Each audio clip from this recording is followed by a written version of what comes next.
This is Autoline Daily, the show dedicated to enthusiasts of the global automotive industry.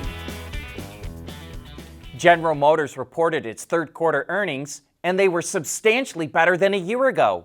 Revenue came in at nearly $42 billion, which was $15 billion higher than last year.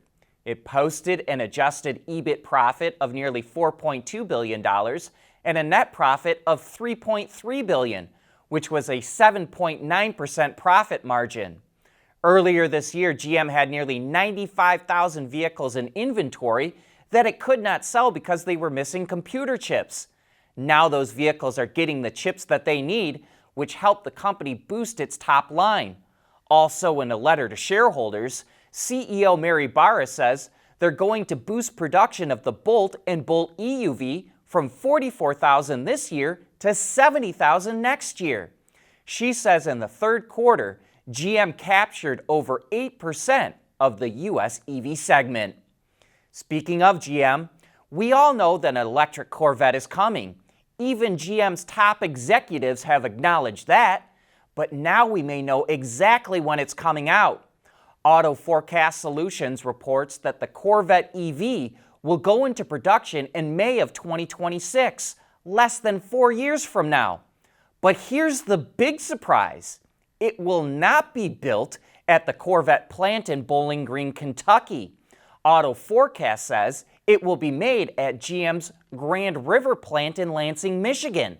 Auto Forecast Solutions says that plant will also make a large electric Buick SUV and a large electric Cadillac sedan.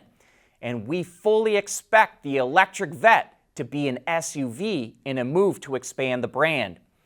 All this also suggests that GM will continue to make piston-powered Vettes at the same time it makes electric ones. Tesla's planned fleet of self-driving vehicles is going to have to wait a little while longer. Elon Musk says it will not get the regulatory approval it needs to test the vehicles without a driver this year.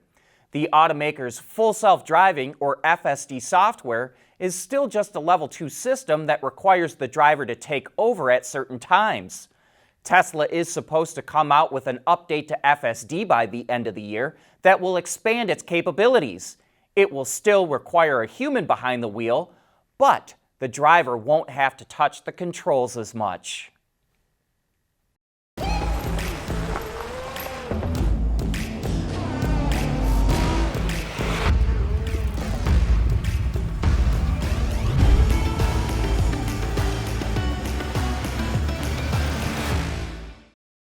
We want to know what drives your testing. OTA, connected car, diagnostics, remote testing. Intrepid Control Systems is here to help you work from anywhere. Intrepid Control Systems, driven by your data.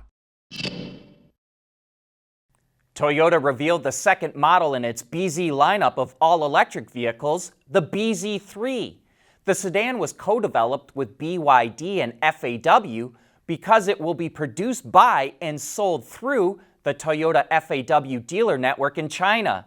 The EV is powered by BYD's Blade lithium-ion LFP batteries, but Toyota did not reveal the capacity of the pack.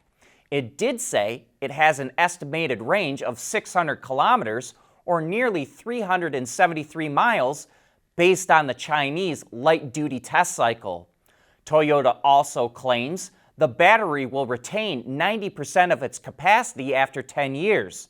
The company didn't reveal too many other details about the bZ3, but it has a coefficient of drag of 0.218, is based on Toyota's ETNGA platform, and the battery structure, cooling, controls, and safety monitoring systems were all newly designed for the car.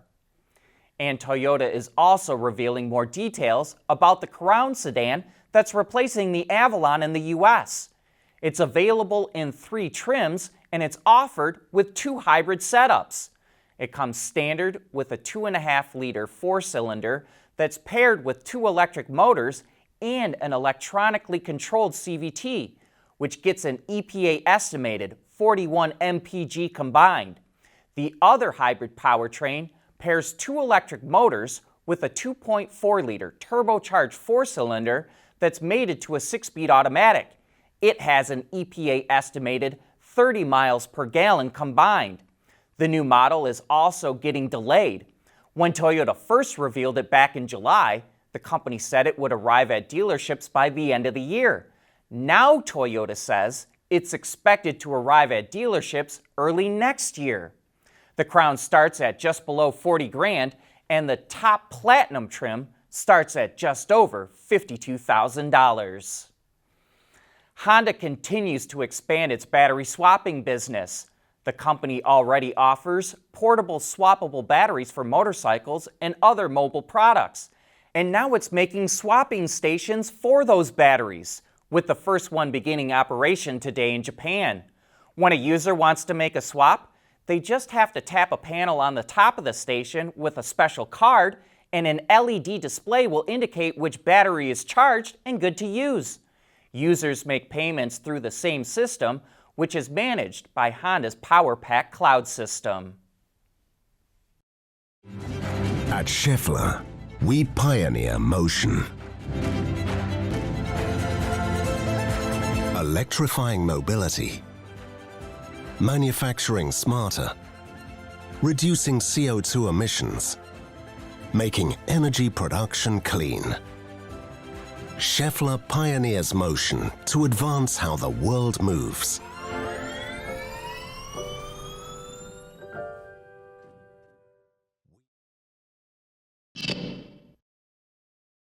Mercedes-AMG is adding what is essentially a cosmetic package to the highest performance $80,000 plus version of the C-Class sedan. The F1 edition of the C63 SE Performance comes with the same AMG exclusive in-house developed hybrid powertrain. A 2-liter turbocharged 4-cylinder engine is paired with an electric motor and high-performance battery mounted on the rear axle. Combined, the system produces 500 kilowatts or 680 horsepower and launches the car from 0 to 100 kilometers an hour in 3.4 seconds. The F1 edition, which is available on both the sedan and wagon, features a unique alpine gray paint finish, an aero package that includes a larger front splitter and rear spoiler, 20-inch AMG wheels, black and red accents that are picked up on the exterior and interior, and even the carbon fiber parts use a red thread. No word on pricing, but we bet it creeps up near $100,000. And Ford just updated the Escape. Besides some modest styling changes, it now offers an optional 13.2-inch display screen, cloud-connected Sync 4 technology, and a new driver assist system with what Ford calls intersection assist, which will warn drivers of a potential collision while turning at an intersection. For the first time, the Escape also gets the ST line trim. But remember, this is not a real ST. It's meant to give you the look of an ST without all the extra performance. But you'll easily be able to spot the ST line models. They come with a monochromatic paint job and a large rear spoiler. Inside, there's red stitching and a flat-bottom steering wheel. The ST line comes standard with a 180 horsepower, 1.5-liter engine, and there's an optional 2-liter with 250 horsepower. And the hybrid powertrain is also offered on the ST line.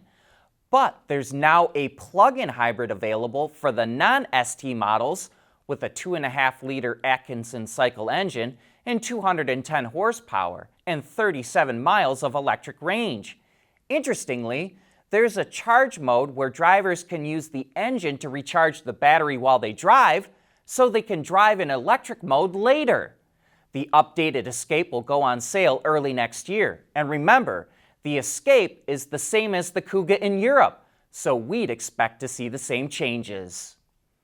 But while new cars are coming out, others are going away. Reports out of South Korea say Kia will stop producing the Stinger in April of next year.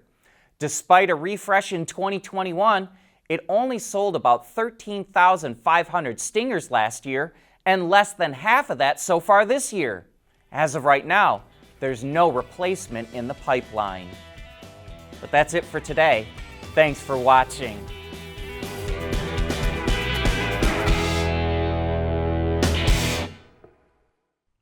Autoline Daily is brought to you by Bridgestone, solutions for your journey.